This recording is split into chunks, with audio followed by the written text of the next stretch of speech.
Welcome back, guys. So here's a continuation of the tutorial we've been working on for some time now. Do well to subscribe to the channel and be notified anytime we drop a new video. So at this stage, what I did was to blend the face area with the cotton wool. So remember, in the previous video I made mention that with each layer you create, you blend it. So that's what I did. So I now proceeded to using the brush to create the folds on the face and also shade the darker areas with the brush, and that is the charcoal pencil I used. I used soft charcoal pencil. Then after applying the pencil, I now blended it again with the brush and with the cotton wool. Then I kept creating the folds on the face with the charcoal dust I had. I created the charcoal dust from my charcoal pencil.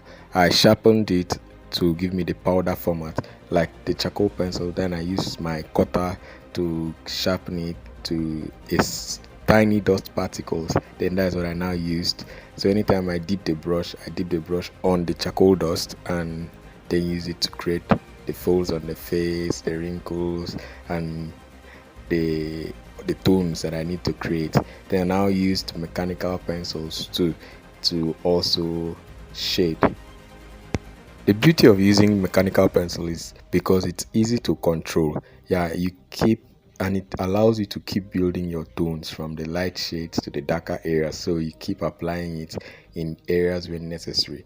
When you want to start building your tones or your layers, it's advisable you start it with your mechanical pencil. Then I now proceeded to the eyebrow area, and you can see I use a charcoal pencil to create the eyebrows, and then use the mechanical pencils to create the light shades around it, the light tone around the eye.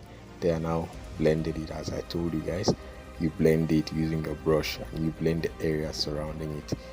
Then you keep blending and adding the darker areas to the eye, to the area, so you could build the form well. Then I still retouched the hair area and added the dark tones where it was needed, and used the brush to blend it and the mechanical pencils to give a kind of boundary to the area. And I blended it again, and I picked off the excess tones using my Kneadable eraser. After blending, I had to pick off the excess tones, excesses using the Kneadable eraser. And then back to the eyebrow area, I used the electric eraser to create the strands. It helps in creating the strands for the eyebrow and the hair area. I'll be creating a video explaining how to use the electric eraser, and I'm sure you wouldn't want to miss that. So keep following the channel, guys. Thanks for watching.